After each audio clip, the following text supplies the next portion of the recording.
গোটা পৃথিবী এখন একটা অপারেশন থিয়েটারের ভিতরে ঢুকানো আছে অদৃশ্য ভাবে। গোটা পৃথিবী কিসে আছে? অপারেশন থিয়েটারের ভিতরে। এই অপারেশন থিয়েটার হলো মহাকাশে, আকাশের রব্বুল আলামিন আরশে মুআল্লার উপর থেকে এটাকে তার অপারেশনকারী ডক্টর ফেরেশতাদেরকে দিয়ে অপারেশন থিয়েটারে ঢুকাই দিয়েছে। হযরত জিবরাইল আমিন মেরাজের আগে নবীজির অপারেশন করেছিলেন, একেবারে ওপেন হার্ট সার্জারি, একেবারে পুরো বুকটা এড়ে একেবারে খুলে ফেলছে, খুলে হার্ট হৃদযন্ত্রটা বের করে এটার ভিতরে একটা ছোট্ট মাংসের টুকরা, শয়তানের সিম কার্ড, যেটা সবার ভিতরে আছে আমাদের, শয়তানের যোগাযোগ পয়েন্ট, ওইটা ফেলে দিয়েছেন যাতে করে মানবতার হেদায়েতের জন্য তিনি মাসুম থাকতে পারেন। সুবহানাল্লাহ। পৃথিবী এখন আরেকটা অপারেশন থিয়েটারে আছে। তো এবারের অপারেশনটা বড় মারাত্মক। এখন আল্লাহর সিদ্ধান্ত 2024-এর 5ই আগস্টের পর থেকে আগামী 70, 80, 90 বছর পর্যন্ত এই সময়ে আল্লাহ তাআলা পৃথিবীকে ধুয়ে ফেলবেন, পৃথিবীকে গোসল দেওয়াবেন, পবিত্র করবেন, পিউরিফিকেশন এইটা আল্লাহ করবেন। তো এই জন্য এই সময়টা খুবই ভয়াবহ সময়। ফেরাউন যখন মুসা আলাইহিস সালামের বিরুদ্ধে লক্ষ লক্ষ বাহিনী নিয়ে ছুটেছিল, ফেরাউন বুঝতেছিল যে আমি মারার জন্য যাচ্ছি, আর আল্লাহর ফেরেশতারা দেখতেছিলেন সে মরার জন্য যাচ্ছে। ঠিক না? فَأَتْبَعُوهُمْ مُشْرِقِينَ। ফেরাউন তার বিশাল বাহিনী নিয়ে সূর্য যখন উঠে প্রত্যুষে ভোরে, কান টাকা ভোরে, তখন ছুটছে মূসাকে মারবে। কিন্তু আমরা তো সবাই জানি কম বেশ, সে আসলে মারার নিয়তে গেছে, কিন্তু সেই মারার নিয়তটা কি তার পূরণ হয়েছে নাকি নিজে মরে গেছে? কেমন মরা মরছে? একেবারে ইতিহাসে বিরল, ঠিক না? এমন বিরল যে লাশগুলি আর কেউ খুঁজে পায় নাই সাগরের নিচে।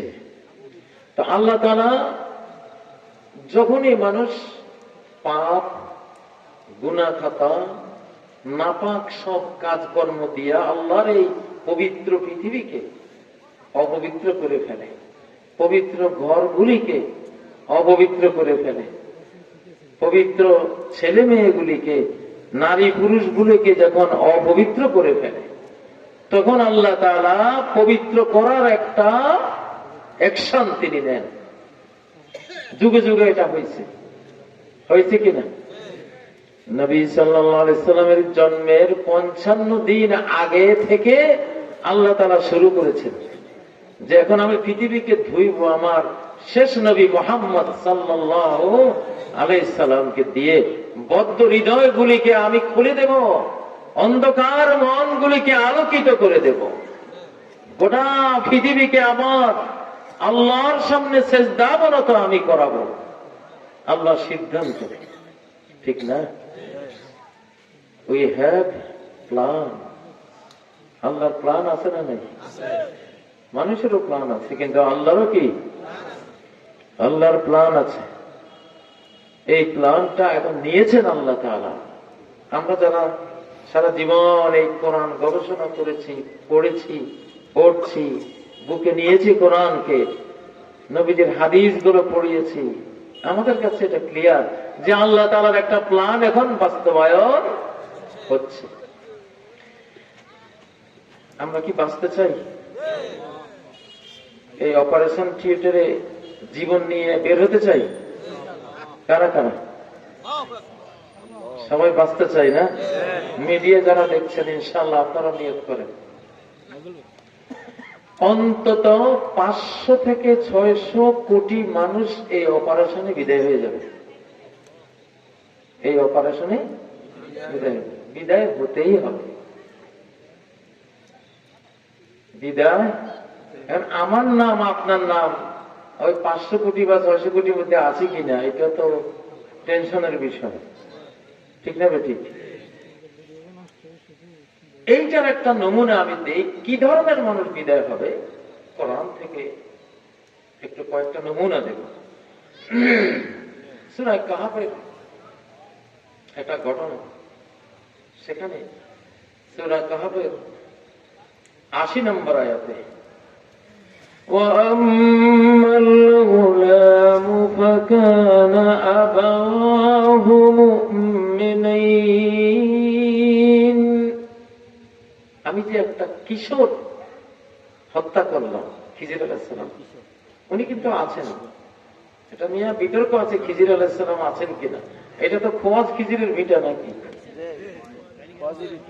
খোয়াজের ভিটা বা খোয়াজের ভিটা খিজিরের সাথে জড়ানো। আমি ছোটকালে শুনতাম এটা খোয়াজ খিজিরের ভিটা। এজন্য আমি এসে আজকে চিন্তা করলাম যে আজকে হয়তো খিজিরের বিষয়টা টানবো। খোয়াজ তো খোয়াজ খিজির, ঠিক না?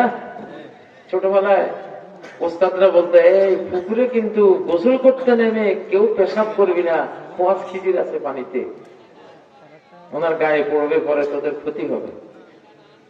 মানে একটা কথা, আসলে তো উনি সাগরের ভিতরে উনি কাজ করেছেন। মুসা আলাইহিস সালামের ঘটনা এটা প্রমাণ আছে না? উনি সাগরের ভিতরে কাজ করেছেন। মুসা আলাইহিস সালাম মহাসাগরের ভিতরে গিয়ে ওনার সাথে সাক্ষাৎ করেছেন। ওই জন্য এমনি পানিতে পেশাব করা নিষেধ, এটা হাদিসে আছে। লা ইয়াবুলান্না আহাদুকুম ফিল মাইদ দাইম সুম্মা ইয়াগতাসিলু মিন। যে পানিতে স্রোত নাই এমন পানিতে গোসল করতে গেছো, ওখানে আবার পেশাবও করছো, তাহলে তো তুমি পেশাবের মধ্যে গোসল করলা, তাই না? ঠিক না? আচ্ছা যাক, এইখানে একটা নিষ্পাপ কিশোরকে খিজির আলাইহিস সালাম মেরে ফেললেন আগামী একটা আশঙ্কা এবং সমস্যার কারণে। কি সেটা? যে এই ছেলেটা যদি বড় হয় তো তার বাবা তার মা ঈমানের উপরে, ইসলামের উপরে কন্টিনিউ করতে পারবে না। এর কারণে তারা কি হবে? তারা বিপদগামী হয়ে যেতে পারে। তাহলে ফিউচারের কোন সমস্যা যার দ্বারা হবে, যার কারণে হবে, ফিউচারের সামনের কোন সংসারে হোক, কোন পৃথিবীতে হোক, সমাজে হোক, রাষ্ট্রে হোক, যার কারণে ইসলাম ফলো করা যাবে না, যে বেঁচে থাকলে তার আশপাশ কোরআনের উপরে আসতে পারবে না, আল্লাহর হুকুম মানতে পারবে না, তাহলে আল্লাহ আকাশীয় ব্যবস্থা মাঝে মধ্যে দুনিয়াতে এমন সিস্টেম করেছেন যে বিদায় করে তোমার মতো আমার গোলামের থাকার দরকার নাই। হযরতে নূহ আলাইহিস সালাম কি দোয়াটা করেছেন? ইন্নাকা ইনতাযারহুম ইউদিল্লু ইবাদাক। আল্লাহ, একটা বেঈমান যাতে পৃথিবীতে না থাকে আল্লাহ এমন ভাবে নিপাত করো। সূরা নূহের শেষ আয়াতটা এমন ভাবে নিপাত করো একটা বেঈমান যাতে পৃথিবীতে না থাকে। কারণ এগুলি যদি থাকে ইউদিল্লু ইবাদাক, তোমার বান্দা বান্দিরে এগুলি গুমরাহ করে দেবে, তোমার পথ থেকে, ইসলাম থেকে সরাই নেবে। ওই সেই ওদের বাপদাদার ধর্ম, ওদের হে পুরাণ গুমরাহি, শিরকি, কুফরি, বেঈমানি, ওগুলির পথে নিয়ে যাবে। আর এরা থাকলে এদের ঘরে যেসব সন্তান আসবে ওগুলিও ভালো আসবে না। ওয়ালা ইয়ালিদু ইল্লা ফাজরান কাফফারা, আর এরা জন্ম দেবে ফাজের, চরিত্রহীন, গুন্ডা পান্ডা, খুনি, জিনাকার, দর্শক, কাফারা এবং কুফরিকারী পোলাপান জন্ম দেবে। অতএব আল্লাহ এগুলিকে সাফ করে দাও, নাহলে আগামী যে তুমি এই পৃথিবীকে সুন্দর করতে চাও এটা হবে না। ঠিক এই ক্রিটিক্যাল সময়ে এখন পৃথিবী আছে। প্রেসিডেন্ট ট্রাম্প যে গোটা আমেরিকার সব ডেস্ট্রয়ার, বিমানবাহী রণতরী, তার B-52, তার বোমারু বিমান, তার F-35, F-50 দুনিয়ার সব নিয়েছে। বাহ্যিক তো সবাই দেখতেছে ইরানকে মারার জন্য, কিন্তু না, মনে হয় না অন্য এক গোপন শত্রুকে মারার জন্য বা তাদেরকে ঠেকানোর জন্য এরা আসছে। এটা হাদিসে আসছে, এটা দুনিয়ার কোন মিডিয়া এটা বুঝলেও না, বলতে পারবে।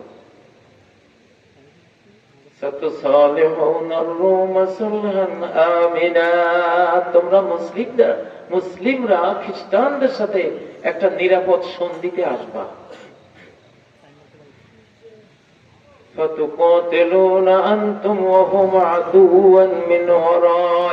তোমরা তারা তোমাদের পিছনে বা তাদের পিছনে থাকা এক গোপন শত্রুর বিরুদ্ধে লড়াই করো। এই গোপন শত্রু, যাও আমি আসবো। মূল কথা কি বলতেছিলাম? সূরা কাহফের আয়াত, কোরআনের আয়াত। আল্লাহর আইন সকল যুগে প্রযোজ্য। আল্লাহর একটা আয়াত, এটা কিয়ামত যতদিন না হবে ততদিন এটা বাস্তবায়ন হবে, যুগে যুগে হবে, বহুবার হবে। তাহলে হযরত খিজির আলাইহিস সালাম খুব সুন্দর বাচ্চাটাকে সে খেলতেছিল, ঘাড় ধরে একেবারে মোচড় দিয়া কল্লাটা ধর থেকে আলগা করে ফেলে দিল। কেন? কয় যে তার মা বাবা ছিল ঈমানদার। আবাহু মুমিনাইন, মা বাবা কি ছিল? ঈমানদার ছিল। বাংলাদেশ ঈমানদারের দেশ না বেঈমানের দেশ? ঈমানদারের দেশ। কথাটা বুঝে নেন ভালো করে। আমি ভাই সাংবাদিকতা করি, আমি ওয়ার্ল্ড ইউনিভার্সাল নিয়ে সাংবাদিকতা করি। আমার বক্তব্যগুলি হয় ইনফরমেশন টাইপের। এই জন্য আমি প্রচুর গালিগালাজ শুনি। হ্যাঁ, এটা গালিগালাজ। আমি হাসি, কেউ তুমি বুঝো নাই তো? 5 বছরে তুমি ইনশাল্লাহ আমার জন্য অনেক দোয়া করবা।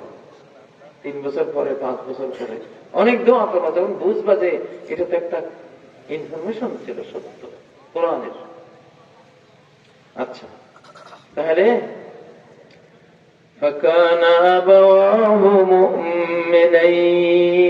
মুমিন ছিল মা ও বাবা, তাদের ঈমান রক্ষার জন্য ভবিষ্যৎ তারা বেঈমান যাতে না হয়, তারা যাতে আল্লাহ ওয়ালা, আল্লাহ ওয়ালি থাকতে পারে, তারা যাতে ইবাদত বন্দেগী করতে পারে, তারা যাতে আল্লাহর সামনে চোখের পানি ঝরিয়ে গুনাহ মাফ চাইতে পারে, এই পরিবেশটা অক্ষুণ্ণ রাখার জন্য যে বাধা হইতে পারে, এখন বাধা না, এখন সে পবিত্র, সামনে বাধা হইতে পারে, তারে দূর করে দিয়েছে আল্লাহর হুকুমে।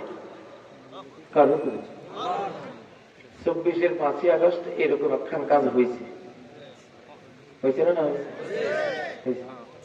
এ থাকলে বাংলাদেশে আমার বান্দাবান্দিরা ঠিক মতো তাফসীর মাহফিল করতে পারবে না, নারায়ে তাকবীর দিতে পারবে না, কোরআনের কথা বলতে পারবে না।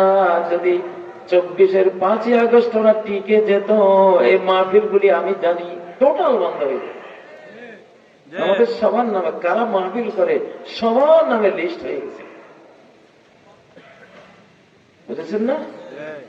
কারণ বাংলাদেশ রক্ষার জন্য 2টা সৈন্যবাহিনী আছে, একটা নিরাপত্তা বাহিনী, সেনাবাহিনী সবগুলি যা আছে সবাই মিলে, আর একটা ইসলামিক জনগোষ্ঠী, ইসলামী জনগোষ্ঠী। এরাও সৈনিক, শেয়ানে শেয়ানে সৈনিক, বাংলাদেশ রক্ষার সৈনিক। এই জন্য পিলখানায় সেনাবাহিনীকে মাইরা এরপরে হাত দিছে আলেম আমাদেরকে মারার জন্য, যে দুইটা শক্তি শেষ করে দিই। তাহলে আর এই দেশে আর কেউ, এই দেশের স্বাধীনতা, এই দেশের উন্নতি উন্নয়ন, এটা আর এই দেশবাসী দেখবে না। যাই হোক, তো এখন যে অপারেশন থিয়েটারে আছি, আমরা কি এমন কেউ আছি এই দেশে কোরআন আসুক আমার কাছে খুব খারাপ লাগে, আমার কাছে খুব ভালো লাগে না, কোরআনের কথা আলেমরা বলুক, বা আমি তো মুসলিম ভাই, আমি রাজনীতি করি না এখানে, এটা হলো আমি ধর্মীয় বক্তব্য দিচ্ছি, আমি ধর্মীয় নেতা, যদি নেতা হই আমি তাহলে ধর্মের নেতা, আমি কোন এমপিও না, চৌকিদারও না, ঠিক না বেঠিক? وَجَعَلْنَا لِلْمُتَّقِينَ إِمَامًا, একটা নেতৃত্ব হলো নিরেট নিখুঁত ধর্মীয় নেতৃত্ব। এটাতে কোনো পুলিশ বাহিনী লাগে না, সেনাবাহিনী লাগে না, কোনো এমপির পদ লাগে না, কোনো মন্ত্রীর পদ লাগে না, কোনো প্রেসিডেন্ট প্রধানমন্ত্রী হওয়া লাগে না। শাহজালাল্লাহ এমনিই প্রধানমন্ত্রী প্রেসিডেন্ট, ঠিক না? শাহফরান এমনি যুগ যুগান্তরের প্রধানমন্ত্রী প্রেসিডেন্ট, ঠিক না? ধর্মীয় নেতা মরার পরেও নেতা, নাকি বলেন? হ্যাঁ, মরার পরেও তাদের নামে বিমানবন্দর হয়, ইউনিভার্সিটি হয়, কলেজ হয়, ব্যবসায়িক সেন্টার হয়, যে নির্বাচনে দাঁড়ায় ওদের ওই দিক থেকে যাইয়া শুরু করে। আছে না নাই এরকম? এটা শিরিক না, এটা ইসলাম সমর্থন করে, এটা ভিন্ন মাসালা, বাট এটা করে তো। আল্লাহ তাআলা ধর্মীয় নেতৃত্বের জন্য চেয়ারও লাগে না, চেয়ারও লাগে না। হ্যাঁ, দুনিয়ার নেতৃত্ব যখন মানুষ দেয় তখন চেয়ার লাগে, মন্ত্রিত্ব লাগে, সেটাও ইসলাম ওলারা সেটাও নেয়, সেটাও বৈধ আছে। কিন্তু আমি যেটা করি এটা নিরেট ধর্মীয় নেতৃত্ব, এখানে দুনিয়ার কোনো কিছু নেই, চেয়ার নেই, কিছুই নেই। আচ্ছা, তো এখন আগামী পৃথিবীতে যে 500 কোটি মানুষ বিদায় হবে, এইটা তো হাদিস। লা ইয়াখরুজুল মাহদি হাত্তা ইয়াকতালা সুলুস ওয়া ইয়ামুতা সুলুস ওয়া ইয়াবকা সুলুস। ইমাম মাহদি আস্তে আস্তে বিশ্ব জনসংখ্যার 1/3 খুন করা হবে। 850 কোটি মানুষের 1/3 কত? 250 কোটি প্লাস এদেরকে কতল করা হবে। 250 কোটি প্লাস, 250 কোটি। বাংলাদেশে 1971-এ 25 থেকে 26,000 মারা গেছে, তাতেই তো আমরা এখনো জিকির করি, 30 লাখ বানাই, আরো কত কিছু বানাই। আর 250 কোটি, আপনি কি ভাবছেন? 250 কোটি মানুষ মরতে হলে বহু বিশাল বিশাল দেশ মানচিত্র থেকে মুছে যাবে, সেই রাষ্ট্রের কোন নাম নিশানাই থাকবে না, সাগর হয়ে যাবে, মরুভূমি হয়ে যাবে, এমন এমন মৃত্যু আসতেছে। তো এখন পৃথিবীতে আপনি তরুণরা, তরুণীরা, বা যারা আমরা যেই বয়সের আছি, আপনি আল্লাহকে বলবেন যে আল্লাহ তুমি তো এখন পৃথিবীকে তোমার মন মতো গড়বা। 100 বছর আমাদের হাতে দিয়ে দিয়েছে, আমরা শেষ করে দিয়েছি পৃথিবীতে, ঠিক না? সুদে গোটা অর্থনীতির হারাম বানাবে, ঠিক না? নারীদের কে একেবারে ঘরের বাহির করে দিয়া নৈতিকতা, চরিত্র ধ্বংস করে গোটা পৃথিবীকে মানুষগুলিরে নাপাক বানিয়ে দিচ্ছে, ঠিক না? পরিবারগুলিরে নাপাক বানাই দিচ্ছে, পৃথিবীর শিক্ষাঙ্গন গুলিরে নাপাক বানাই দিচ্ছে, যেখানে অফিস আদালত গুলিরে অপবিত্র বানাই দিচ্ছে কিনা? এখন তুমি আল্লাহ, তুমি তো পবিত্র করবা পৃথিবীকে, তো আমি চাই তুমি যেরকম পৃথিবীকে চাও আমি তোমার সাথে মিল দিছি, ঠিক না? ঠিক। সামি'না ওয়া আতা'না গুফরানাক রব্বানা ওয়া ইলাইকাল মাসীর। আমি যে দলে করি, এত ইসলামী দল করি বা কোন জাগতিক দল করি, তবে আমি বাঁচতে চাই আল্লাহ, আমি কি বাঁচতে চাই। আমি তুমি তোমার দ্বীনকে আনবা, ইসলামকে দুনিয়াকে আলোকিত করবা, এই কাজে আমি তোমাকে বাধা দেখুন, গৃহস্থের বস্তার ভিতরে পচা আলু থাকলে যদি পচাগুলি বের করে ফালাই না দেয় দিয়ে গৃহস্থে, তার বস্তার আলু একটা থাকবে নিব না, সবই যাবে, সবই যাবে, ঠিক না? আর এখানে আমার এখানে কি পচা আলু আসেনি, আমরা কেউ থাকতে পারি, কিন্তু তওবার দ্বারা ভালো হয়ে যাইতে পারি, ঠিক না? ঠিক না? তাকবীর, তাকবীর।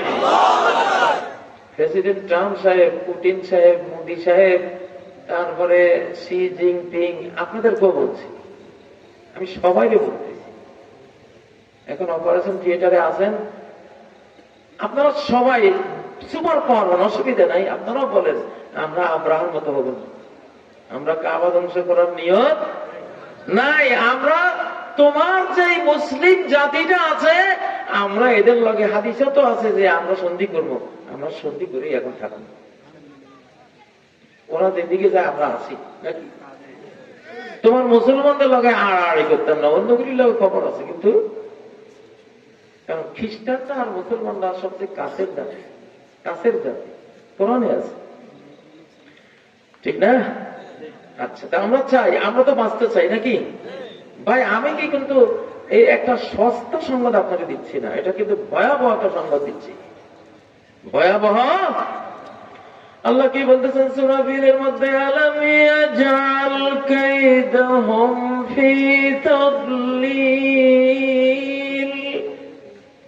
আমি চাইলাম কাবা ঠিক থাকবে, আর তুমি চাইলা কাবা থাকবে না, তুমি কাবারে ধুলাই মিশাই দিবা। আব্রাহাম 60,000 সৈন্যবাহিনী, ভাইয়া আমার প্ল্যানের বিরুদ্ধে তোমার প্ল্যান গেছে নাকি? আমি প্ল্যান করছি কাবা দিয়া মুহাম্মদ সাল্লাল্লাহু আলাইহি সাল্লামকে ইমাম বানাইয়া, কাবার নেতা বানাইয়া গোটা বিশ্বকে আমি ইসলামের আলোয় আলোকিত করে দেব,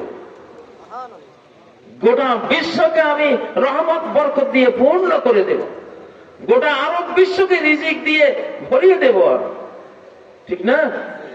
যত খনি আছে দেব। এখন তো গোটা আরব বিশ্বের উপরে সুজলা সুফলা শস্য শ্যামলা বাংলাদেশের চেয়ে বেশি হয়ে যাচ্ছে। আমার নিয়ত এটা, তুমি ওই সময় আইসো বান্তা, তুমি আর টাইম পাও নাই, তোমারে আমি দেখে দেব, ঠিক না? আলাম ইয়াজআল কাইদাহুম ফি তাদলিল। আচ্ছা, এখন যে আমি এখানে ওয়াজ করতে বসি, আপনারা আছেন না? একটা লোক যদি আসি বলে, হুজুর থামেন, আপনি এখন কোন ওয়াজ করবেন না, আমি তো হাতা কিসাম, আর আপনারা সবাই কি করবেন? তুই আর টাইম পাস নাই, হ্যাঁ তুই আর টাইম পাস নাই, তুই অন্য সময় আসি, এতে খালি যখন খেতে খালি দেয় ওই সময় আসে চিল্লেতি। আমরা এখন নিয়ত করছি, প্ল্যান প্রোগ্রাম করছি, আমরা কোরআন শুনবো, সামনে আমাদের কি বিপদ আছে নাই, কেমনে বাঁচবো, কেমনে কি হবে, ঠিক না? আমরা এগুলি জানবো। তুই কোত্থেকে আসছো আরাম কর, তো হাত দিয়ে একটা একটা করে আপনারা গুলি বেড়াবেন, ঠিক না? আপনারা যদি আপনাদের প্ল্যান প্রোগ্রামের সামনে কেউ বাধা হইলে আপনারা যে এরকম করেন, আমি তো দেখি মাঝে মধ্যে, হয়তো বিভিন্ন মাহফিলে, ঠিক না? ঠিক না? সম্ভবত কারওয়ান বাজারে এরকম এক ডিস্টার্ব করতে গেছিল, একদম কি মার যে খাইছে, ঠিক না? তো এরকম মায়ের মাখলুক যে মাইরটা দেয়, এগুলির লগে তো আল্লাহর যোগাযোগ থাকে, কেন আল্লাহর যে গুণাগুণ, আল্লাহ যে গুণ, ওনার গুণের লাগে ওনার সৃষ্টির গুণেরও মিল থাকে। উনি যেমন জুলুম অত্যাচার বাড়াবাড়ি পছন্দ করেন না, ঠিক না? মানুষও কিন্তু সবর করে, করতে করতে যখন থেকে সীমা ছাড়া হয়ে গেছে, তখন একেবারে 5ই আগস্ট ঘটাই দেয় না? তাকবীর, তাকবীর। তাহলে আমরা বাঁচতে চাইতেছি, তাহলে আল্লাহ, আমি বুঝতেছি আপনার প্ল্যান, যে দুনিয়াটারে আপনি ইমাম মাহাদি দিয়ে হেদায়েত করাইবেন, ঈসা আলাইহিস সালামকে দিয়ে দুনিয়াটারে রহমত, বরকত, নেয়ামত, রিজিক, হালাল দিয়া ভরাই ফেলবেন, হ্যাঁ, আধ্যাত্মিকতা দিবেন। শুধু কেবল বস্তুবাদী, খালি খালি কেবল দুনিয়া দুনিয়া দুনিয়া, এটা আর হবে না। এখন কইতে হইব ফিদ দুনিয়া হাসানা ওয়া ফিল আখিরাতে হাসানা, ঠিক না? ঠিক। এখন আগের যুগের মধ্যে টিভিতে বসে বসে গোল আলুর দাম এত, চিকুন চালের দাম এত, মোটা চাল এত, খালি ডাল সারে চিনলি বাইতুল মোকাররমে ফজরের জামাতে কজন আছে এটা তো একদিনও করিনি। ঠিক না? ঠিক। হ্যাঁ, দেশের জরিপ কেন করলি না? সারা দেশের মসজিদ গুলিতে ফজরের নামাজে কি পরিমাণ মুসল্লি আসে আর কারা আসে না, ঘুমাই থাকে, এটা জরিপ দাও। ঠিক না? দুনিয়ার খবরও দাও, আখিরাতের খবরও দাও। কি পরিমাণ নারী এখানে রাস্তায় বাইর হয়, শতকরা কয়জনে বোরকা নেয়, কয়জনে আল্লাহর হুকুম মানি রাস্তা বাইর হয়, একটা জরিপ দাও। যে আমরা দেখলাম যে শতকরা এতজনে ফরজ বিধান, বোরকা ফরজ না নফল? হিজাব পর্দা মুসলমান যদি হও, যদি জান্নাতে যেতে চাও, তুমি আল্লাহর কাছে যদি মুক্তি পেতে চাও, এবং আমি বলবো আগামী পৃথিবীতে যদি বাঁচতে চাও, তাহলে নোংরামি ছাড়ো, উলঙ্গপনা ছাড়ো, শার্ট প্যান্ট ছাড়ো, হিজাব শালীন ড্রেস নাও যদি বাঁচতে চাও। মানে যারা ভাইরাস ছড়ায় পৃথিবীতে, আল্লাহর কিন্তু অপারেশন থিয়েটারে এদের নাম লেখা হয়ে গেছে। মুসাওয়ামাতান ইনদা রাব্বিক, তোমার রব কারে কি দিয়া মারবে তার নাম ওই হাতিয়ারের গায়ে লেখা হয়ে গেছে। হাতিয়ারের মধ্যে পাথর দিয়ে যারে মারে, পাথরের গায়ে কারো নাম লেখা আছে আব্দুল্লাহ, কারো নাম লেখা সলিম, কারো নাম আছে করিম, কারো নাম লেখা আছে আয়েশা, কারো নাম লেখা আছে কিনা কয় নাম কোন না বিশেষটা, হ্যাঁ চুট্টি মিয়া, তারপরে হ্যাঁ জিনাতুন নেসা। এখন এগুলি যেগুলি শার্ট প্যান্ট পরে বোরকার বিরুদ্ধে ভূমিকা নেয়, এবং পুরুষের মধ্যে যেগুলি 5ই আগস্টের আগে আমার ছোট ভাইকে বলছিল যে আপনি আর কাজী ইব্রাহিম বাংলাদেশের নামও নেবেন না, নাম নিলে আপনার করে দুনিয়া থেকে বিদায় করে দেব। আর 5ই আগস্টের পরে একটা বোরকা সারা বাংলাদেশের কোন পথে ঘাটে আমরা রাখবো না। আল্লাহ না, তুই বোরকা রাখবি না, তোরে রাখতাম না, তোরে রাখতাম না। ঠিক না? ঠিক। ইন্নাহুম ইয়াকিদুনা কাইদা, তারা কৌশল করে আল্লাহর বিরুদ্ধে। আল্লাহ বলেন ওয়া আকিদু কাইদা, আমিও কৌশল করি।